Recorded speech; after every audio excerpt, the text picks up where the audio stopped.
हाय friends, मैं हूं Manav. Welcome to Movie Shoovy. करते हैं आपस में पॉजिटिव सा नमस्कार। ह्यूमर मिल में आपका स्वागत है। आज 52nd एपिसोड है। 10 बातें हमने आपस में करनी है। एक हमारे बहुत ही अच्छे सब्सक्राइबर हैं, बोलते हैं यार टाइमलाइन डाल दिया करो। बड़ी मेहनत लगती है यार, पहले एडिटिंग करो, ये करो वो करो, डालो, फिर दोबारा सुनो और जिस पॉइंट पे जो है उस पॉइंट को प्रिसाइजली मैप करो।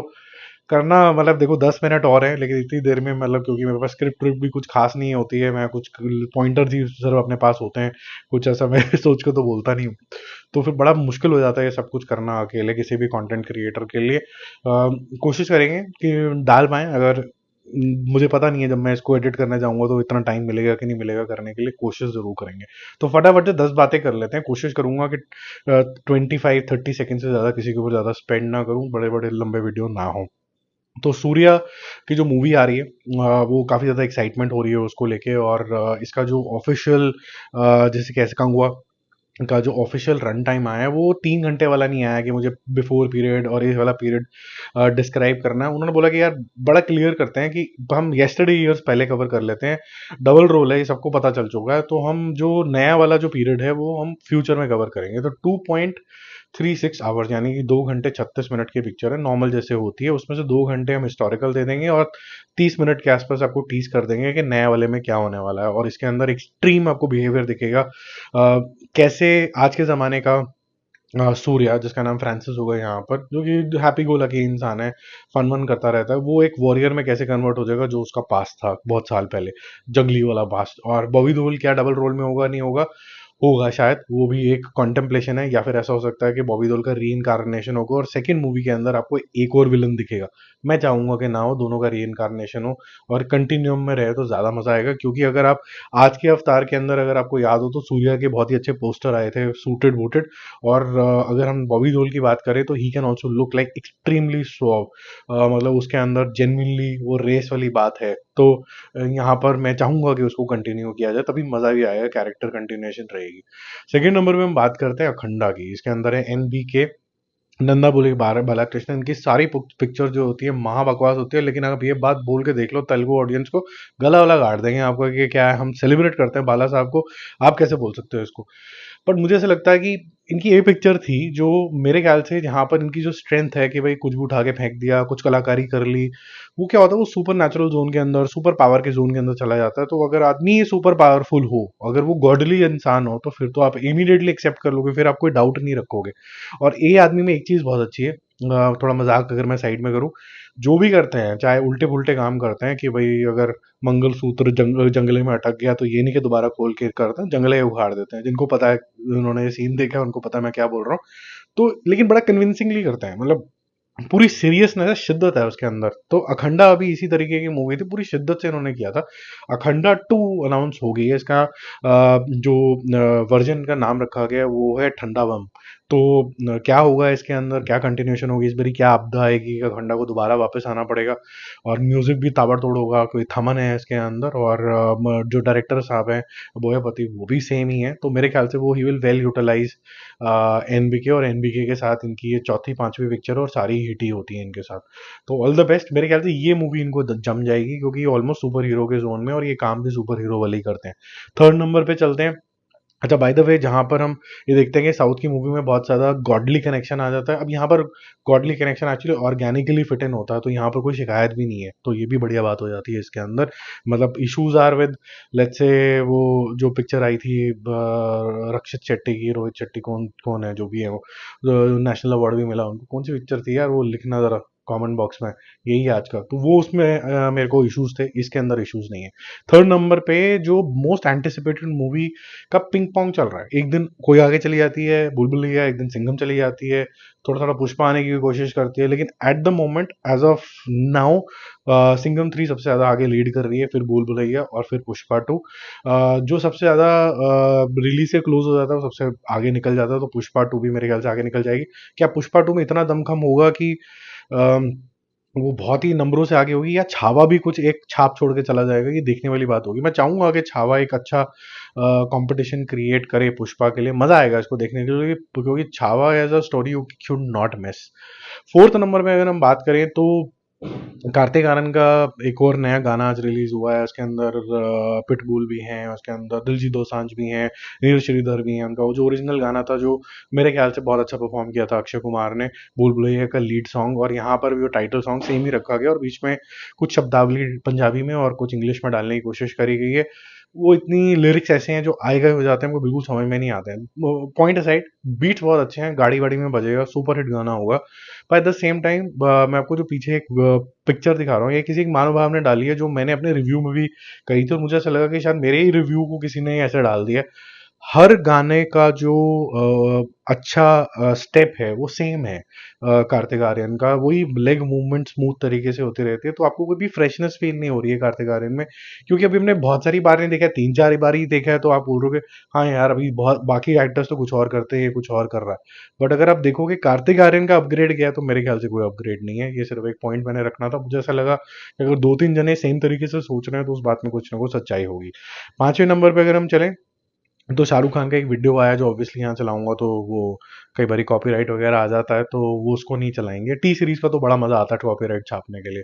वो हर चीज पे कॉपीराइट दे देता है, उनकी फोटो भी डाल दो तो कॉपीराइट दे देता है। एसआर के को लगता है कि जो उनको 3 जॉनर करने थे, वो थे एक्शन, एक नेगेटिव रोल दोबारा से, और एक कॉमेडी।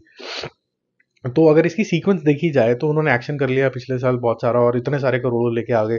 नेगेटिव रोल वो किंग के अंदर कर रहे हैं, जहां पर वो एक असैसिनेशन है, और असैसिन है, और असैसिनेशन है असैसिन है, और ये किसके ऊपर बेस्ड है वो भी आपको मैं बता चुका हूँ, और उसका मैं लिंक जो है डिस्क्रिप्शन बॉक्स में भी डाल दूंगा, देख लेना ओरिजिनल पिक्चर किस तरीके की थी। और जो तीसरा एलिमेंट है जो उन्होंने बोला कि मैं करना चाहता हूँ, वो हॉरर कॉमेडी। तो जितनी भी कॉन्टेम्पलेशन ये आ रही थी कि भाई अमर कौशिक से जो मीटिंग शीटिंग हो रही हैं, और भी लोगों से हो रही है, हो सकता है कि immediately next after this will be Amar Kaushik, हो सकता है। अगर ऐसा है, तो फिर पठान 2 कहाँ जाएगी, फिर टाइगर वर्सेस पठान कहाँ जाएगी? ये सब चीजें जो हैं वो क्वेश्चनेबल हो जाती हैं, और फिर देन सॉरी टू से, जिनको बुरा लगेगा, थोड़ा सा बुरा क्या लगना है यार, ये सबके साथ ही होता है। Age is also catching up, तो एक लेवल के बाद ही एक तरीके का एक्शन हो सकता है, फिर बहुत ज्यादा बॉडी डबल यूज हो, तो फिर वो मजा नहीं आता है। ठीक है, तो अभी कर लेना चाहिए। 6 नंबर पे जो थोड़ी सी नेगेटिविटी हुई, वो थोड़ा अजीब हो गया। एक साइड पे तो पहले शुरू हुआ कि एसआर के थोड़ा सा सेल्फिश इंसान है, वो बाबा सिद्दीकी के फ्यूनरल में क्यों नहीं आया, और जिसको सबसे ज़्यादा धमकियां मिल रही हैं, सलमान खान, वो क्यों पहुंच गया। तो वो शुरू हुआ, तो फिर एसआर के तो फैन क्लब सबसे ज़्यादा बड़े हैं, तो उन्होंने सलमान खान के डाल दिया कि एक था टाइगर जिसका डैश निकल गया, ये निकल गया, ये भी मैं आपको पीछे दिखा रहा हूँ फोटो में। तो ये बड़ा अजीब सा होता है कि यार, इतने इतने बड़े स्टार्स के जो फैंस हैं, वो एकदम लुखे बर्बाद हैं। मैं अब कंफर्म कर सकता हूँ कि बहुत एसआर के, या वो चाहे शाहरुख खान, और लार्जली जो फैन क्लब्स बताते हैं, इनकी इतनी सिक मेंटालिटी होती है कि अपने बारे में ये इतने अनश्योर होते हैं कि इनको कोई ना कोई भगवान चाहिए होता है पूजने के लिए। जबकि हमारे पेरेंट्स हमें ये सिखाते हैं कि अपने बारे में इतना सेल्फ एश्योर्ड रहो कि आपको ये जो स्टार्स हैं सिर्फ एंटरटेनमेंट के लिए दिखें, और उसके अलावा कुछ नहीं। जो लोग इन स्टार्स की आड़ के अंदर ये सब जो करते हैं, अपनी मेरे ख्याल से फ्रस्ट्रेशन निकालते हैं, और ये काफी, जब जीवन मृत्यु का खेल हो जाता है, ये सब बातें मेरे ख्याल से शोभा नहीं देती। तो ये अनसिविलाइज लोग भी हैं मेरे ख्याल से। तो ये जो फैन क्लब्स हैं, actually I started heating them a lot now. 7th number पे चलते हैं। ये जो दिव्या खोसला वर्सेस करण जौहर वर्सेस आलिया भट्ट है, ये अब और बड़ा रूप ले लिया है इसने। अगर आप पीछे देख पा रहे हैं, तो ये अब मीडिया तक बात चली गई है। अब पहले कोई एक ऐसा जना है जिसने ये किया था, कोई एक ऐसा जना है जो फूल है, ऐसे इनडायरेक्ट बातें हो रही थी, अब डायरेक्ट एक्विजिशन है। तो ये कहाँ तक जाएगी बात, मेरे ख्याल से अब ये काफी बड़ा एस्केलेशन है। ये 2 प्रोडक्शन हाउस का कट्टी बट्टी हो गया है। ये ज़रूर एनिमल 2 वगैरह के ऊपर भी इसका असर आएगा। ये स्टार्स का जो आपस में रिलेशनशिप है with production houses, T series के भूषण कुमार, और ये सब चीज़ों में भी असर आएगा। मेरे ख्याल से इसको जल्दी रिजॉल्व कर लेना चाहिए, क्योंकि काफ़ी गंदगी होने वाली है इसके बाद। I am not too sure कि जो सेंसिबल लोग हैं प्रोडक्शन के पीछे, टी सीरीज के अंदर भूषण कुमार, वो कुछ कंट्रोल ले भी रहे हैं कि नहीं ले रहे हैं। अगर वो नहीं ले रहे हैं इसके अंदर कंट्रोल, तो मेरे ख्याल से वो खुद भी मेरे ख्याल से फूल की कैटेगरी के अंदर ही आते हैं, if they're not taking control of this thing, because this is almost like a untargeted missile and you don't know where it will land and destroy what all।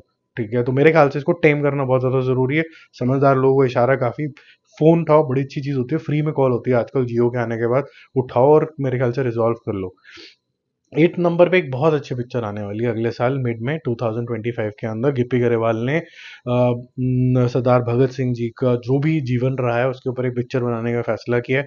Hindi cinema ने भी कुछ कुछ अटेम्प्ट्स किए हैं, लेकिन एक फुल ब्लोन पिक्चर जो है धना भगत वो आएगी। मैं ज़रूर देखना चाहूँगा इसको, क्योंकि जैसे छावा के बारे में मैं एक्साइटेड हूँ, मैं ऐसे ही एक और मूवी के बारे में बहुत ज़्यादा एक्साइटेड हूँ, विच इज़ धना भगत, जो आपको अपनी जो हिस्टोरिकल फिगर्स हैं उस पे एक बारी प्राउड करने का फील कराए, और साथ में आपका एक जज्बात जागे कि यार हम लोग भी देश के लिए क्यों कुछ कर सकते हैं। जो शर्मनाक है हालांकि वो है 9th नंबर की न्यूज़, जो कि शाहरुख खान की बहुत बड़ी हिट सीरीज थी, जिससे शाहरुख खान ऑलमोस्ट बना फौजी। फौजी 2 के जो मेकर्स हैं उन्होंने बड़ी चीप हरकत मेरे ख्याल से यहाँ पर करी है। फौजी का कॉन्टेम्पलेशन ये था, what life in and around the army camps, behind the scenes क्या होता है, वो कैसे अपने आप को प्रिपेयर करते हैं, कैसे बॉय से मैन बनते हैं, गर्ल से वुमन बनते हैं, कैसे आपको टफ बना दिया जाता है, डिसिप्लिन क्या होता है, और आपको क्यों आर्मी ज्वाइन करनी चाहिए, ये रीजंस थे। प्ले करा था शाहरुख खान ने और बहुत सारे कैरेक्टर्स ने, और शाहरुख खान सेकेंड लीड थे, मेन लीड भी नहीं थे। अब विकी जैन जो कि इसके प्रोड्यूसर हैं, जो कि अंकिता लोखंडा के हस्बैंड हैं, गौहर खान भी होंगी इसके अंदर, और 12 नए फेसेस आएंगे। इसको प्रोजेक्ट किया जा रहा है कि भाई देखो यहाँ से शाहरुख खान निकला था, तो अब एक और कोई और निकल जाएगा। मेरे ख्याल से that's not the right way to kind of project a fauji. फौजी की जो स्पिरिट है वो तो तुमने मारी थी। वहाँ स्टार निकालने की थोड़ी ना कोई खोज चल रही थी, कोई वो प्लेटफॉर्म ये थोड़ी ना था कि आओ हम नया नेक्स्ट स्टार निकालते हैं। Fauji was a platform to inspire lot of Indians that you should also go and join army. वो जो लाइफ है वो आपको एक जेंटलमैन बना देती है, एक टफ इंसान बना देती है, देश के लिए सोचने के लिए बना देती है। तो बड़ी चीप हरकत है ये प्ले करने के बजाय कि फौजी 2 आपको क्या ऑफर करेगी। सिर्फ यही दिखाया गया कि शाहरुख खान कैसे हो गया। यार मतलब मेरे को लगा कि थोड़ा सा अब्यूज हो गया शाहरुख खान का नाम, और ऐसे थोड़ी ना कोई शाहरुख खान बन जाता है, कितने शाहरुख खान बन गए देश के अंदर। एनीवेज, तो आपका क्या व्यू पॉइंट है फौजी 2 के ऊपर जरूर बताना। 10th नंबर पे ये स्पेशल रिक्वेस्ट पे अगेन जो आप लोग कमेंट करते हो मैं जरूर करता हूँ। अमरान जो एक मूवी आ रही है शिवा कार्तिकेयन की, और जो मेरे ख्याल से काफ़ी ऑनरेबल मूवी होनी चाहिए। जैसे मेजर आई थी, काफ़ी ज़्यादा लोग जो रियल फाइटर्स थे मेजर्स उनके ऊपर बेस्ड थी, ऐसे ही यहाँ पर कश्मीर में एक टास्क करते हुए मेजर मुकुंद के ऊपर ये बेस्ड है, और इसके अंदर साई पल्लवी भी होंगी, but that's not important. What is important है इसकी किस ब्रेवरी से वो मिशन किया गया था 2014 के अंदर, और बहुत गोलाबारी हुई थी जो मैं विकीपीडिया के ऊपर भी पढ़ पा रहा हूँ, और कैसे ये मिशन जो है इन्होंने इंस्पायर भी किया था अपने लोगों के इन एंड अराउंड, और कैसे ये वीर गति को प्राप्त हो गए थे 2014 में, फिर इनको अशोक चक्र भी मिला था। ये सारा दिखाया जाएगा। जब मैंने इसका टीजर ट्रेलर देखा, ऑब्वियसली हिंदी में तो नहीं अवेलेबल था, बट सब टाइटल्स के साथ है, इसके डायलॉग्स काफी इंप्रेसिव लग रहे हैं, और जो बॉडी लैंग्वेज है सेवा कार्तिकेय वो बिल्कुल एक ट्रू सोल्जर की लग रही है यहाँ पर। और ट्रू सोल्जर की बॉडी लैंग्वेज होती है जहाँ पर वो अपने स्टैंड से और अपने वोकल मॉड्यूलेशन से दिखाता है कि मैं एक सोल्जर हूँ। आवाज में तेजगी, गुर्राहट, वो सब चीजें, ठीक है। वो तो सारी चीजों का ध्यान यहाँ पर रखा गया, तो मुझे अच्छा लगा ये देख के, and thanks to my subscribers who have recommended me this movie. तो मैं देखने जाऊंगा। तो 31st को ये रिलीज होगी, 31 अक्टूबर को। तो ऑब्वियसली भूल भुलैया के अलावा या फिर सिंघम 3 के अलावा ये अमरान भी एक ऐसी मूवी जो हम देखेंगे। अब ये पता नहीं कि हिंदी में रिलीज होगी कि नहीं होगी, लेकिन सबटाइटल के साथ यूजुअली कैपिटल्स में रिलीज होती ही होती है, तो अगर सबटाइटल में हुई तो जरूर देखने जाएंगे। Bye bye.